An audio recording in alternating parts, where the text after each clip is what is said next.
మనం సాధారణంగా చట్టాల గురించి, న్యాయస్థానాల గురించి మాట్లాడేటప్పుడు అదంతా ఒక సంక్లిష్టమైన ఇంజనీరింగ్ లాంటిది అని అనుకుంటాం కదా. అవును. ఏదైనా తప్పు జరిగితే చట్టం అనే ఈ ఎక్స్రే మిషన్ ఆ తప్పును స్పష్టంగా చూపిస్తుందని మనం ఆశిస్తాం. కరెక్ట్. అంటే దొంగతనం జరిగిందా, ఆస్తి వివాదముందా అనేది భౌతికంగా మన కళ్లకు కనిపిస్తుంది కాబట్టి అక్కడ ఒక స్పష్టత ఉంటుంది. ఖచ్చితంగా. విషయాలు మనకు కంటికి కనిపించేలా ఉండాలి, వాటినొక పద్ధతిలో వర్గీకరించగలగాలి అని అందరూ కోరుకుంటారు. ఎందుకంటే ఆ భౌతికమైన వస్తువుల మీద హక్కులను నిర్ధారించడం చాలా సులభం. కానీ ఈరోజు మనం అన్వేషించబోయే ప్రపంచం భౌతికమైనది కాదు. ఆ, ఇది మేధో సంపత్తి హక్కులు, అంటే ఇంటలెక్చువల్ ప్రాపర్టీ, ముఖ్యంగా బ్రాండ్ గుర్తింపుల ప్రపంచం. అవును, బ్రాండ్ వాల్యూ గురించి. రైట్. ఒక ఆలోచనను, ఒక పేరును లేదా ఒక ఆకారాన్ని ఎవరైనా దొంగిలిస్తే అప్పుడు ఆ ఎక్స్రే మిషన్ ఎలా పనిచేస్తుంది? ఇక్కడ మనం చూడబోయే చట్టపరమైన దృశ్యం కొంచెం సవాలుగా ఉంటుంది. నిజమే. ఒక రకంగా ఇది చాలా సంక్లిష్టమైన అంశం కూడా. ఈరోజు మనం చేయబోయే ఈ లోతైన విశ్లేషణలో ఒక బ్రాండ్ పేరు చట్టపరంగా ఎలా రక్షించబడుతుంది, ఇతరుల దాన్ని తెలివిగా కాపీ చేస్తే చట్టం ఎలా స్పందిస్తుంది అనే అంశాలను వివరిస్తాము. అవును. ఉస్మానియా యూనివర్సిటీ ఎల్ఎల్బి 3వ సంవత్సరపు సిలబస్లోని యూనిట్ 4 ఆధారంగా ఈ విషయాలను మనం చర్చిస్తాం. ఇది లా చదివే విద్యార్థులకే కాకుండా అందరికీ ఉపయోగపడుతుంది. ఖచ్చితంగా. మన ఈ విశ్లేషణ కోసం మనం తీసుకున్న మూలాలు భారతదేశపు వ్యాపార ముఖచిత్రాన్ని మార్చేసిన the trademarks act 1999, the designs act 2000, అలాగే భారతదేశ న్యాయ చరిత్రలో మైలురాళ్లుగా నిలిచిన కొన్ని తీర్పులు. ఈ చట్టాలు కేవలం న్యాయ నిపుణులకే కాకుండా ఒక చిన్న వ్యాపారం ప్రారంభించాలనుకునే వ్యక్తి నుండి పెద్ద కార్పొరేట్ సంస్థల వరకు ప్రతి ఒక్కరికీ అత్యంత కీలకమైనవి. ఎందుకంటే ఏంటంటే ఈ రోజుల్లో ఫ్యాక్టరీల కంటే బ్రాండ్ విలువే చాలా ఎక్కువ. అవును, నిజమే. సరే, దీని కాస్త వివరంగా విశ్లేషిద్దాం. ముందుగా మనం ఈ చట్టాల పునాది నుండి మొదలుపెడదాం. అసలు ట్రేడ్మార్క్ అంటే ఏమిటి, దాని వెనుక ఉన్న అసలు తర్కమేమిటి?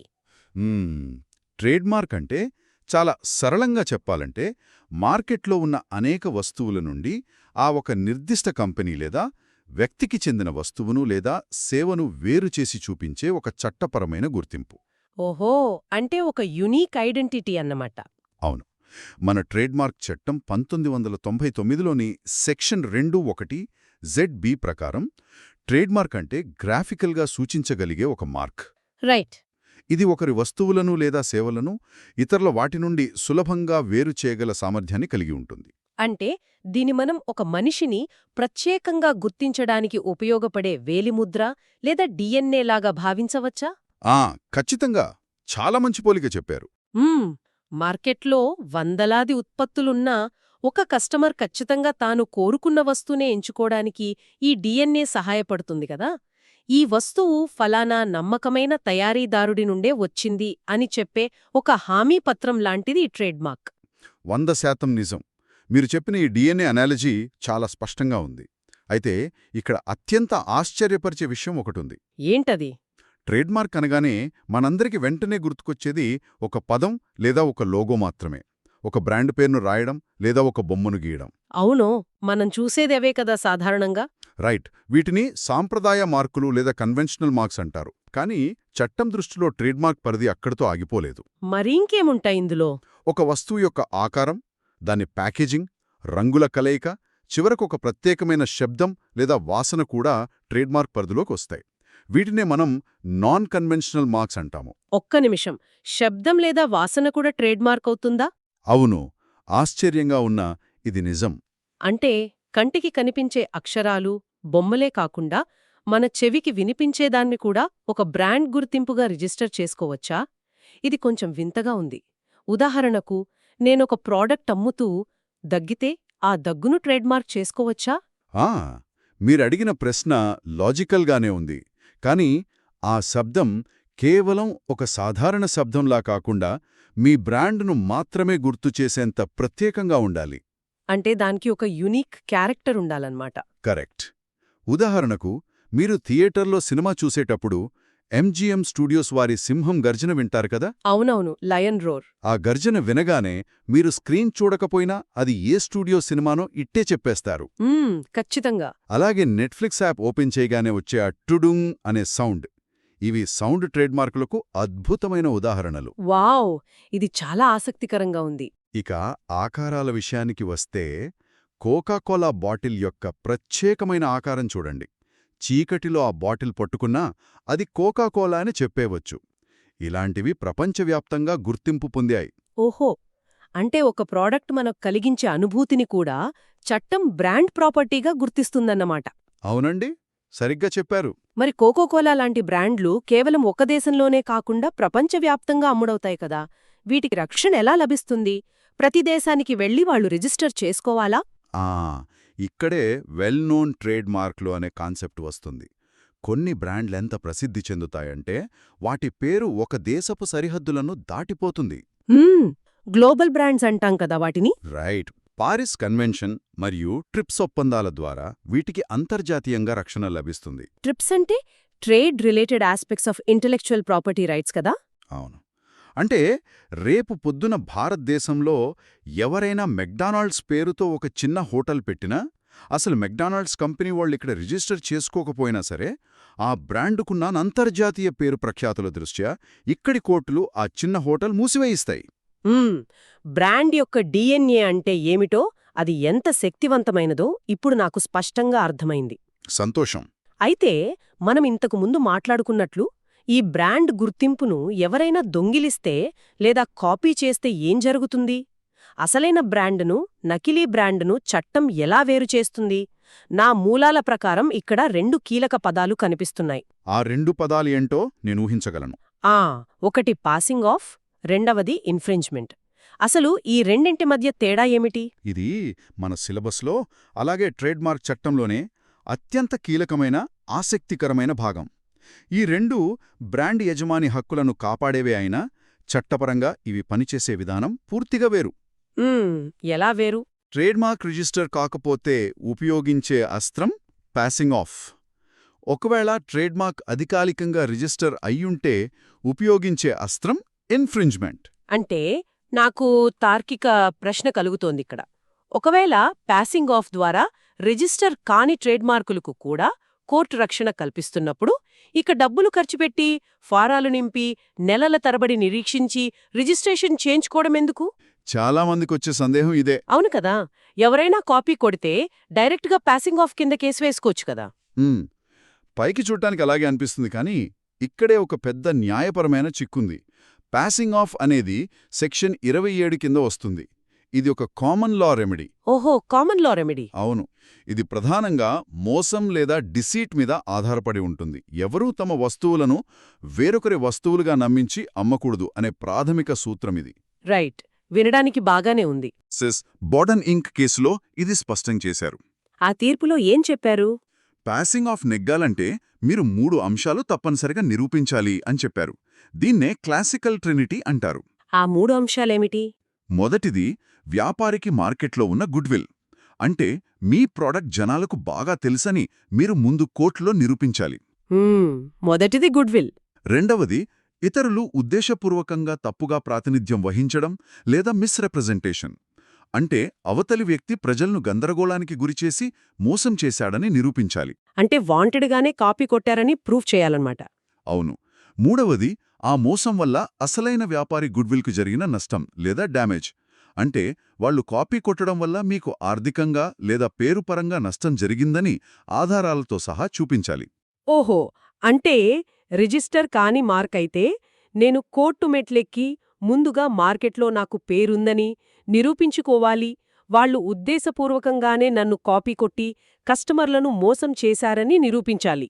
కరెక్ట్. దానివల్ల నాకు లక్షల్లో వ్యాపారం పోయిందని కూడా నిరూపించాలి. ఇదంతా ఒక చిన్న లేదా మధ్యతరహా వ్యాపారికి చాలా ఖర్చుతో, శ్రమతో కూడుకున్న పని కదా. ఖచ్చితంగా. అందుకే చట్టం ఇన్ఫ్రింజ్మెంట్ అనే పటిష్టమైన కవచాన్ని అందిస్తోంది. ఇది సెక్షన్ 29 కింద వస్తుంది మరియు ఇదొక స్టాచ్యుటరీ రెమెడీ. స్టాచ్యుటరీ రెమెడీ అంటే చట్టబద్ధమైన హక్కు. అవును. మీరు మీ బ్రాండ్ను రిజిస్టర్ చేసుకున్నారంటే మీకు చట్టం ఒక అధికారిక సర్టిఫికేట్ ఇచ్చినట్లే. సుప్రీంకోర్టు కవిరాజ్ పండిట్ దుర్గాదత్ కేసులో ఒక అద్భుతమైన తీర్పిచ్చింది. ఆ కేసులో ఏం జరిగింది? ఇన్ఫ్రింజ్మెంట్ కేసులో మీకు నష్టం జరిగిందని నిరూపించాల్సిన అవసరం లేదని కోర్టు చెప్పింది. అవతలివాడు మిమ్మల్ని కాపీ కొట్టాడని లేదా మీ మార్కును పోలిన అంటే డిసెప్టివ్లీ సిమిలర్ మార్కును వాడుతున్నాడని నిరూపిస్తే చాలు. ఓ, కేవలం సిమిలారిటీ చూపిస్తే చాలన్నమాట, నష్టం నిరూపించక్కర్లేదు. అవును, కోర్టు వెంటనే ఆ నకిలీ వస్తువుల అమ్మకాలను ఆపేస్తుంది. ఇక్కడ బలం పూర్తిగా రిజిస్టర్డ్ ఓనర్ వైపుంటుంది. అంటే రిజిస్ట్రేషన్ సర్టిఫికేట్ అనేది కోర్టులో సగం యుద్ధాన్ని ముందే గెలిపించేస్తుందన్నమాట. 100%. వాళ్ళు నన్ను చూసే కాపీ కొట్టారా లేదా వాళ్లకి వాళ్లుగా పేరు పెట్టుకున్నారా అనే వాదనతో పనే లేదు. మార్క్ నాది, దాన్ని పోలిన మార్కు వాళ్లు వాడుతున్నారు, అంతే, కేస్ క్లోజ్. అవునండి. ఇది ఎంత తీవ్రమైన విషయమో supreme court Cadila health care limited versus Cadila pharmaceuticals limited కేసులో స్పష్టం చేసింది. ఇది చాలా పాపులర్ కేస్ కదా, మందులకు సంబంధించిందే. అవును, ఇద్దరూ వేరువేరు తయారుదారులు ఫాల్సిగో మరియు ఫాల్సిటాబ్ అనే పేర్లతో మలేరియా మందులను తయారుచేశారు. పేర్లు చాలా దగ్గరగా ఉన్నాయి, వినడానికి ఒకేలా ఉన్నాయి. అవును. అప్పుడు సుప్రీంకోర్టు జోక్యం చేసుకుంటూ ముఖ్యంగా ఫార్మస్యూటికల్స్ అంటే మందుల విషయంలో పేర్లు దగ్గరగా ఉంటే ప్రాణాలకే ప్రమాదం అని స్పష్టం చేసింది. నిజమే కదా, కన్ఫ్యూజ్ అయ్యి వేరే మందు వేసుకుంటే చాలా డేంజర్. ఖచ్చితంగా. ఒక మందుకు బదులు వేరొక మందు ఇస్తే జరిగే నష్టం పూడ్చలేనదని చెప్పింది. ఇక్కడ ఉద్దేశ్యం మోసం చేయడమా కాదా అనేది ముఖ్యం కాదు, కస్టమర్ గందరగోళానికి గురయ్యే అవకాశం ఉందా లేదా అన్నదే ముఖ్యం. ప్రాణాల మీదకొచ్చేసరికి ఇది ఎంత పకడ్బందీగా ఉండాలో అర్థమవుతోంది. అవును, ఇన్ఫ్రింజ్మెంట్ కింద చాలా సులభంగా ఇలాంటివి ఆపొచ్చు. ఇదంతా వింటుంటే ఒక భౌతిక దుకాణం, ఫార్మసీలో కొనే మందుల ప్యాకెట్ లేదా ఒక కిరాణా కొట్టులో కొనే సబ్బు కళ్లముందు మెదులుతున్నాయి. రైట్. కానీ మన మూలాలు ఈ చట్టాలను డిజిటల్ యుగానికి కూడా అనుసంధానించాయి. ఈ ఇంటర్నెట్ ప్రపంచంలో బ్రాండ్ గుర్తింపు ఎలా ఉంటుంది? మనం వాడే వెబ్సైట్ పేర్లను కూడా చట్టం రక్షిస్తుందా? మీరడిగింది చాలా ముఖ్యమైన ప్రశ్న. డిజిటల్ యుగంలో బ్రాండ్ గుర్తింపు అంతా డొమైన్ నేమ్స్ చుట్టూ తిరుగుతుంది. Domain names? అవును. డొమైన్ నేమ్ అంటే ఇంటర్నెట్లో మీ వెబ్సైట్ అడ్రస్, ఉదాహరణకు google.com లేదా amazon.in లాంటివి. అంటే నా దృష్టిలో డొమైన్ నేమ్ అనేది కేవలం ఒక వెబ్సైట్ చిరునామా మాత్రమే కాదు. మరి ఏంటంటారు? అది ఇంటర్నెట్ అనే అనంతమైన ప్రపంచంలో ఒక బ్రాండ్ పెట్టుకున్న అతిపెద్ద డిజిటల్ బిల్బోర్డ్. నేను కోట్లు ఖర్చుపెట్టి నా భౌతిక దుకాణానికి బ్రాండింగ్ చేసి ఇంటర్నెట్లో నా పేరుతో ఇంకెవరో వెబ్సైట్ నడుపుతుంటే నా బ్రాండ్కే ముప్పు కదా? అవును, చాలా పెద్ద ముప్పు. ఆ బిల్బోర్డ్ మీద ఉన్న పేరునెవరైనా కాపీ కొడితే? నిజమే. ఇంటర్నెట్ వ్యాప్తి చెందిన కొత్తలో ఈ డొమైన్ పేర్ల కాపీయింగ్ ఒక పెద్ద సమస్యగా ఒక అడవి రాజ్యంలా మారింది. దీన్నే సైబర్ స్క్వాటింగ్ అంటారు. సైబర్ స్క్వాటింగ్ అంటే ఏంటి? అంటే ప్రముఖ బ్రాండ్ల పేర్లు భవిష్యత్తులో వాళ్లకు అవసరమవుతాయని ముందే పసిగట్టి వేరే వాళ్లు ఆ డొమైన్స్ రిజిస్టర్ చేసేవారు. ఓహో, ముందే బ్లాక్ చేసేవారన్నమాట. అవును. ఆ తర్వాత వాటిని అత్యధిక ధరలకు ఆ అసలు బ్రాండ్ యజమానులకే బ్లాక్మెయిల్ చేసి అమ్మాలని చూసేవారు. ఇది చాలా పెద్ద అంతర్జాతీయ సమస్యగా మారింది. మరి దీనికి సొల్యూషన్ ఏంటి? దీనికి అడ్డుకట్ట వేయడానికి మన దేశంలో ఇన్ఫర్మేషన్ టెక్నాలజీ యాక్ట్ 2000 మరియు అంతర్జాతీయంగా యూడీఆర్పీ అంటే uniform domain name dispute resolution policy వంటి విధానాలు వచ్చాయి. మరి ఈ డొమైన్ పేర్లకు మన ట్రేడ్మార్క్ చట్టాలు ఎలా వర్తిస్తాయి? ఇవి భౌతికమైన వస్తువులు కావు కదా? కరెక్ట్గా అడిగారు. ఢిల్లీ హైకోర్టు ఈ విషయాన్ని యాహూ ఇంక్ వర్సెస్ ఆకాష్ అరోరా కేసులో అద్భుతంగా పరిష్కరించింది. ఈ కేసులో ఏం జరిగిందంటే, ఆకాష్ అరోరా అనే వ్యక్తి యాహూ ఇండియా అనే పేరుతో ఒక వెబ్సైట్ మొదలుపెట్టాడు. యాహూ కంపెనీ కోర్టుకు వెళ్తే అరోరా ఏమని వాదించాడంటే యాహూ అనేది కేవలం ఒక డిక్షనరీ పదం అన్నాడు. అంటే అది జెనరిక్ పదమని వాదించాడు. అవును. పైగా డొమైన్ అనేది కేవలం ఒక చిరునామా, అది ట్రేడ్మార్క్ కిందకు రాదు, నేను భౌతికంగా ఏ వస్తువులను అమ్మట్లేదు అని వాదించాడు. వినడానికి ఆ వాదన కొంచెం కన్విన్సింగ్గానే ఉంది. మరి కోర్టేమంది? కాని హైకోర్టు ఆ వాదనను పూర్తిగా కొట్టివేసింది. డొమైన్ పేర్లు కేవలం ఇంటర్నెట్ చిరునామాలు కావని, అవి బ్రాండ్ యొక్క కార్పొరేట్ ఆస్తులని స్పష్టం చేసింది. వావ్, బ్రాండ్ అసెట్స్ అన్నమాట. అవును. ఆన్లైన్లో కస్టమర్లను గందరగోళానికి గురిచేసేలా ఇతరుల పేర్లను పోలిన డొమైన్ పేర్లను వాడటం కూడా ట్రేడ్మార్క్ ఉల్లంఘనే అని చెప్పింది. దానికి ట్రేడ్ మార్కులకు సమానమైన రక్షణ వర్తిస్తుందని తీర్పు చెప్పింది. అద్భుతం. అలాగే రెడిఫ్ కమ్యూనికేషన్ కేసులో కూడా బాంబే హైకోర్టు ఇదే విధంగా స్పందిస్తూ ఆన్లైన్లో పేర్లను కాపీ చేయటం పాసింగ్ ఆఫ్ కిందికే వస్తుందని స్పష్టం చేసిందని మన మూలాలు చెబుతున్నాయి. కరెక్ట్. అంటే ఇంటర్నెట్లో కూడా బ్రాండ్ల DNA భద్రంగానే ఉందన్నమాట. అవును, ఆ తీర్పుల వల్ల చాలా రక్షణ దొరికింది. అయితే ఇక్కడి వరకు మనం ట్రేడ్మార్క్, డొమైన్ నేమ్స్ అంటే ఒక పేరును, ఒక లోగోను ఎలా రక్షించుకోవాలో మాట్లాడుకున్నాం. కానీ ఒక వస్తువు చూడటానికి ఎలా ఉంది అనేది కూడా బ్రాండ్లో భాగమే కదా? అవును. ఉదాహరణకు ఒక ఖరీదైన పర్ఫ్యూమ్ బాటిల్ డిజైన్ లేదా ఒక చాక్లెట్ ప్యాకెట్ ఆకారం, పేరు వేరే ఉన్నా ప్యాకింగ్ అచ్చం అలాగే ఉంటే వీటిని ఏ చట్టం రక్షిస్తుంది? ఇక్కడే మనం ట్రేడ్ డ్రెస్ మరియు పారిశ్రామిక డిజైన్ల కాన్సెప్ట్లోకి ప్రవేశిస్తాం. ట్రేడ్ డ్రెస్ అంటే వస్తువు వేసుకునే బట్టలా? ఒక రకంగా అంతే. ట్రేడ్ డ్రెస్ అనేది ఒక వస్తువు యొక్క మొత్తం ప్యాకేజింగ్, దాని రంగులు మరియు కంటికి ఆకట్టుకునే రూపాన్ని సూచిస్తుంది. ఇది కూడా ట్రేడ్మార్క్ చట్టం కిందికే వస్తుంది. అంటే మీరు చెప్పేది చూస్తుంటే నాకు Castrol limited versus Iqbal Singh Chawla case గుర్తుకొస్తోంది. చాలా ఫేమస్ కేసు.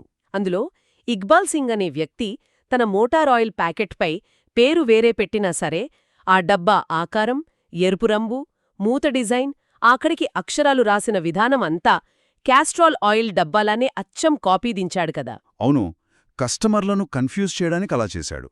అప్పుడు ఢిల్లీ హైకోర్టు కేవలం పేరు వేరే ఉన్నంత మాత్రాన సరిపోదని ప్యాకేజింగ్ మొత్తం లుక్ అంటే ట్రేడ్ డ్రెస్ దొంగిలించినందుకు ఆ నకిలీ వస్తువుల తయారీదారుణ్ణి అడ్డుకుంటూ పర్మనెంట్ ఇంజంక్షన్ మంజూరు చేసింది కదా. అవును, అక్షరాల అదే జరిగింది. సాధారణ కస్టమర్ ఆ డబ్బాను చూసి క్యాస్ట్రోల్ అని భ్రమపడే అవకాశం ఉంది కాబట్టి ట్రేడ్ డ్రెస్ కాన్సెప్ట్ అక్కడ ఉపయోగపడింది. అర్థమైంది. మరి ఇండస్ట్రియల్ డిజైన్ల సంగతి ఏంటి? దీనికి కొంచెం భిన్నంగా ఇండస్ట్రియల్ డిజైన్ల విషయానికొస్తే దీనికోసం ప్రత్యేకంగా డిజైన్స్ యాక్ట్ 2000 అనే చట్టం ఉంది. ఓహో, ఇది సపరేట్ చట్టం అన్నమాట. అవును, ఈ చట్టంలోని సెక్షన్ 2D ప్రకారం పారిశ్రామిక డిజైన్ అంటే ఒక వస్తువుకు వర్తించే ఆకారం, నమూనా, ఆభరణం లేదా రంగుల కూర్పు. అంటే ట్రేడ్ మార్కుకి దీనికి తేడా ఏంటి? ట్రేడ్ మార్క్ లాగా ఇది వస్తువు ఎక్కడ్నుండి వచ్చింది అని చెప్పదు. దానికి బదులుగా వస్తువు ఎంత ఆకర్షణీయంగా ఉంది అని మాత్రమే చెబుతుంది. ఇది కేవలం బాహ్యంగా కనిపించే సౌందర్యం లేదా ఈస్థెటిక్ లుక్ గురించి మాత్రమే మాట్లాడుతుంది. మరి ఒక డిజైన్ ఈ చట్టం కింద రిజిస్టర్ కావాలంటే దానికి ఎలాంటి లక్షణాలుండాలి? నేనేదో ఒక గీట గీసేసి ఇది నా డిజైన్ అంటే చట్టం అంగీకరిస్తుందా? అలా అస్సలు కుదరదు. డిజైన్స్ యాక్ట్ చాలా కఠినమైనది. ఒక డిజైన్ రిజిస్టర్ కావాలంటే దానికి ప్రధానంగా 3 లక్షణాలుండాలి. ఆ 3 లక్షణాలేంటో చెప్తారా? మొదటిది నవ్యత లేదా నవాలిటీ. అంటే ఆ డిజైన్ ప్రపంచంలో ఎక్కడా అంతకుముందు ప్రచురించబడి ఉండకూడదు, ఇది పూర్తిగా కొత్తదై ఉండాలి. రెండవది వాస్తవికత లేదా ఒరిజినాలిటీ. అంటే ఆ డిజైన్ ఎవరినో కాపీ కొట్టింది కాకుండా ఆ డిజైనర్ సొంత మేధస్సు నుండి పుట్టి ఉండాలి. రైట్. మరి మూడవది మరియు అత్యంత ముఖ్యమైనది సౌందర్య ఆకర్షణ లేదా ఈస్థెటిక్ అపీల్. అంటే అది చూడగానే కంటికి ఆకట్టుకునేలా ఉండాలి. ఒక్క నిమిషం, నాకో డౌట్. అడగండి. సౌందర్య ఆకర్షణ అంటున్నారు కదా, ఒకవేళ నేను ఒక అద్భుతమైన కొత్త యంత్రాన్ని లేదా ఒక కారును కనిపెట్టాను అనుకోండి. ఆ కార్ లోపల గేర్లు, మోటార్లు ఎలా పనిచేస్తాయో దాన్ని నేను ఈ డిజైన్ చట్టం కింద రక్షించుకోవచ్చా? లేదా ఆ కారు గాలిని చీల్చుకొని వేగంగా వెళ్లడానికి నేనొక ప్రత్యేకమైన ఏరోడైనమిక్ డిజైన్ తయారు చేస్తే అది ఈ చట్టం కిందకి వస్తుందా? చాలా అద్భుతమైన ప్రశ్న అడిగారు. ఇక్కడే చాలామంది పొరబడుతుంటారు. మీ ప్రశ్నకు సమాధానం లేదు. లేదు, ఎందుకు రాదు? ఎందుకంటే ఈ డిజైన్ చట్టం కేవలం బాహ్య రూపాన్ని మాత్రమే రక్షిస్తుంది. ఒక వస్తువు ఎలా పనిచేస్తుందనే సాంకేతిక అంశాలను, ఫంక్షనాలిటీని రక్షించడానికి పేటెంట్ చట్టముంది, డిజైన్ చట్టం కాదు. ఓహో, ఫంక్షనాలిటీకి పేటెంట్, డిజైన్ చట్టం కింద కాదు. అవును, డిజైన్ అనేది కేవలం కంటికి ఆకట్టుకునేలా ఉందా లేదా అనే దానిపైనే ఆధారపడి ఉంటుంది. Judged solely by the I అంటారు దీన్ని. ఆ డిజైన్ వల్ల వస్తువు పనితీరు మెరుగుపడితే దానికిక్కడ రక్షణ దొరకదు. క్లియర్గా అర్థమైంది. దీనికేమైనా కేస్ స్టడీ ఉందా? ఉందండి. ఈ విషయాన్ని కార్న్ ప్రొడక్ట్స్ రిఫైనింగ్ కో కేసులో సుప్రీంకోర్టు స్పష్టం చేసింది. అంటే డిజైన్ చట్టానికి వస్తువు పనితీరుతో సంబంధం లేదు, కేవలం అందం మాత్రమే ముఖ్యం కదా? అవును, ఉదాహరణకు బిస్లరీ ఇంటర్నేషనల్ కేసును తీసుకుంటే బాంబే హైకోర్టు వాటర్ బాటిల్ యొక్క ప్రత్యేకమైన ఆకారాన్ని, దానిపై ఉన్న వలయాలను డిజైన్గా గుర్తించి రక్షణ కల్పించింది. ఆ బాటిల్ మీద రింగ్స్ లాంటివుంటాయి అదే కదా? కరెక్ట్. అక్కడ బాటిల్ లోపల ఉన్న నీళ్లను కాదు, లేదా నీళ్లను పోయడానికి ఆ బాటిల్ ఎలా ఉపయోగపడుతోంది అనేదాన్ని కాదు, కేవలం ఆ బాటిల్ అందాన్ని మాత్రమే చట్టం రక్షించింది. అర్థమైంది. అలాగే ఒక డిజైన్ రిజిస్టర్ అయినప్పుడు ఆ డిజైన్పై యజమానికి కాపీరైట్ కూడా లభిస్తుంది. అంటే ఆ డిజైన్ను ఇతరులు పునరుత్పత్తి చేయకుండా ఆపే హక్కు వాళ్లకుంటుంది. అద్భుతం. ట్రేడ్ మార్క్ ద్వారా బ్రాండ్ పేరు, ట్రేడ్ డ్రెస్ ద్వారా ప్యాకేజింగ్, డిజైన్ల ద్వారా వస్తువు ఆకారం, ఈ హక్కులన్నీ ఏమిటో, అవి ఒకదానికొకటి ఎలా పూరకంగా పనిచేస్తాయో స్పష్టంగా తెలిసిందే. అవును, ఇవన్నీ ఒకదానికొకటి కాంప్లిమెంటరీగా పనిచేస్తాయి. మరి ఈ హక్కులను అధికారికంగా సొంతం చేసుకోవడం ఎలా? ఒక వ్యాపారి తన ఆస్తిని కాపాడుకోవడానికి ఎటువంటి చట్టపరమైన ప్రక్రియను అనుసరించాలి? ఒకవేళ ఎవరైనా ఈ హక్కులను ఉల్లంఘిస్తే చట్టపరమైన పరిష్కారాలు ఏమిటి? ట్రేడ్మార్క్ రిజిస్ట్రేషన్ అనేది కేవలం ఒక ఫారం నింపడం కాదు, అది ఒక పకడ్బందీ న్యాయ ప్రక్రియ. ఈ ప్రాసెస్ ఎలా ఉంటుంది? వ్యాపారులు ముందుగా ప్రీ ఫైలింగ్ సెర్చ్ చేయాలి. అంటే మనం కోరుకున్న పేరు మార్కెట్లో ఇప్పటికే వేరే వాళ్లు వాడుతున్నారా లేదా అని రికార్డులో చెక్ చేసుకోవాలి. ఒకవేళ ఎవరు వాడట్లేదంటే? ఆ తర్వాత ట్రేడ్మార్క్ రిజిస్ట్రీలో దరఖాస్తు దాఖలు చేయాలి. దాన్ని నిపుణులైన అధికారులు క్షుణ్ణంగా పరిశీలిస్తారు. అంతా సవ్యంగా ఉంటే దాన్ని ట్రేడ్మార్క్స్ జర్నల్లో ప్రచురిస్తారు. జర్నల్లో ప్రచురించడం ఎందుకు? అందరికీ తెలియచేయడానికా? అవును, ఇది చాలా ముఖ్యమైన అడుగు. దీన్ని ఒక బహిరంగ ప్రకటన అనుకోవచ్చు. ఫలానా వ్యక్తికి ఈ బ్రాండ్ పేరిస్తున్నాము, దీనిపై ఎవరికైనా అభ్యంతరాలున్నాయా అని అడగడం దీని ఉద్దేశ్యం. ఎవరికైనా అభ్యంతరముంటే అప్పుడు వాళ్లు కంప్లైంట్ ఇవ్వొచ్చా? ఖచ్చితంగా. ఎవరైనా పోటీదారులు అభ్యంతరాలు లేవనెత్తితే కోర్టులాగా విచారణ జరుగుతుంది. ఎటువంటి అభ్యంతరాలు లేకపోతే అప్పుడు చివరగా రిజిస్ట్రేషన్ సర్టిఫికెట్ ఇస్తారు. ఈ రిజిస్ట్రేషన్కి వ్యాలిడిటీ ఎంతకాలముంటుంది? ట్రేడ్మార్క్ కింద ఈ రక్షణ 10 సంవత్సరాల పాటు చెల్లుబాటవుతుంది. ఆ తర్వాత ప్రతి 10 ఏళ్లకు దాన్ని రెన్యువల్ చేసుకుంటూ పోవచ్చు. అంటే ఒక రకంగా నిరంతర రక్షణ అన్నమాట. ఓహో, ప్రతి 10 ఏళ్లకు రెన్యువల్ చేసుకోవాలి. డిజైన్ల రిజిస్ట్రేషన్ విషయంలో కూడా ఇదే పద్ధతి ఉంటుందా? దాదాపుగా అంతే. డిజైన్ యాక్ట్ కింద రిజిస్టర్ అయిన డిజైన్ యజమానులకు కొన్ని ఎక్స్క్లూజివ్ హక్కులొస్తాయి. అవేమిటి?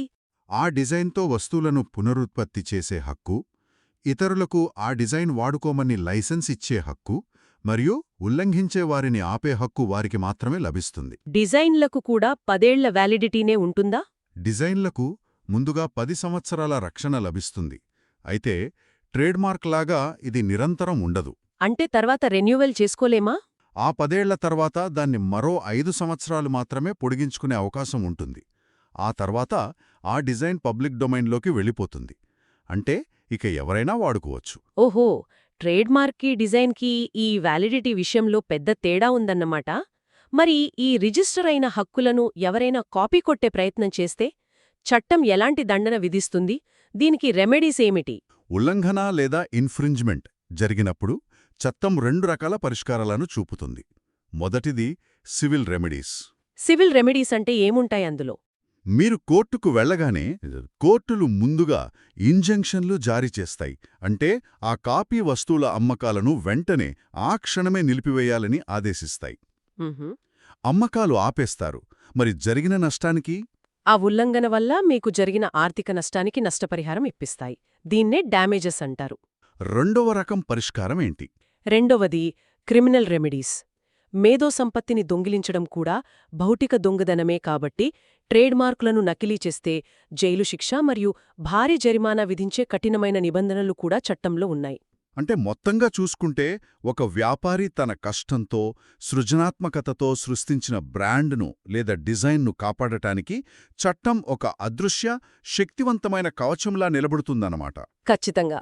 దీన్నంతటిని మనం ఒక వాక్యంలో సంగ్రహిస్తే, ఒక కస్టమర్ దుకాణానికి వెళ్లి ఒక వస్తువును చూసినప్పుడు ట్రేడ్మార్క్ అనేది ఈ వస్తువు ఎవరు తయారుచేశారు అని సంస్థ గుర్తింపును చెబుతుంది. అవును, అదే. పారిశ్రామిక డిజైన్ అనేది ఆ వస్తువు చూసేందుకు ఎంత ఆకర్షణీయంగా ఉంది అనే సౌందర్యపరమైన అంశాన్ని రక్షిస్తుంది. ఈ రెండూ ఒకే నాణ్యానికి ఉన్న 2 ముఖాల్లాంటివి. చాలా చక్కగా చెప్పారు. ఆ ఇవి వ్యాపారంలో న్యాయమైన పోటీని కాపాడటమే కాకుండా నకిలీ వస్తువుల బారిన పడకుండా కస్టమర్ల ప్రయోజనాలను కూడా కాపాడతాయి. అవును. మార్కెట్ వ్యవస్థ సక్రమంగా నడవడానికి, ఒకరి కష్టాన్ని ఇంకొకరు దొంగిలించకుండా ఉండటానికి, బ్రాండ్ విలువను, సృజనాత్మకతను కాపాడటంలో ఈ చట్టాల పాత్ర అనన్యసామాన్యమైనది. హ్మ్, నిజమే. అయితే మనం ఇంతకుముందు చర్చించుకున్న డొమైన్ నేమ్స్, ఇంటర్నెట్ గురించి లోతుగా ఆలోచిస్తుంటే, భవిష్యత్తు గురించి ఒక ముఖ్యమైన, కొంచెం సవాలుతో కూడుకున్న ప్రశ్నను ఇది లేవనెత్తుతుంది. ఆ ఎలాంటి ప్రశ్న? ఇంటర్నెట్కు చట్టాలకు మధ్య ఘర్షణ? ఒక రకంగా అంతే. ఆధారిత పత్రాలు స్పష్టం చేసినట్లు మనం ఒక డిజిటల్ యుగంలో ఉన్నాం. ఈ రోజుల్లో కామర్స్ మరియు డిజిటల్ ఎకానమీకి దేశ సరిహద్దులనేవే లేవు. ఇంటర్నెట్ కారణంగా ప్రపంచమంతా ఒకే మార్కెట్ అయిపోయింది. అవును కదా. అమెరికాలో ఉన్న వస్తువును ఇండియాలో కూర్చుని ఒక క్లిక్తో కొంటున్నాం. సరిగ్గా అదే. ఇక్కడే సమస్య వస్తోంది.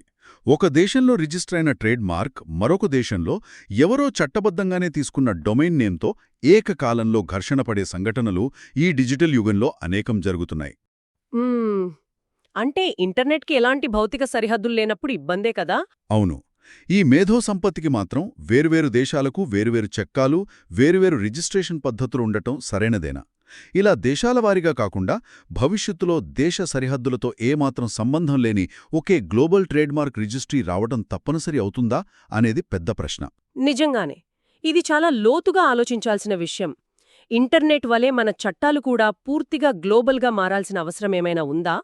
లేక ప్రతి దేశం తన సార్వభౌమాధికారాన్ని నిలబెట్టుకుంటూ డిజిటల్ దొంగతనాలను అడ్డుకోగలదా అనే ప్రశ్న మనం వేసుకోవాలి. అవును. భవిష్యత్తులో ఈ చట్టాలెలా మారతాయో చూడాలి. మేధో సంపత్తి హక్కుల గురించి ఈ అన్వేషణ అందరికీ కొత్త విషయాలను తెలియజేసిందని ఆశిస్తున్నాం. దయచేసి చదువుతూ ఉండండి, అన్వేషిస్తూ ఉండండి. నమస్కారం.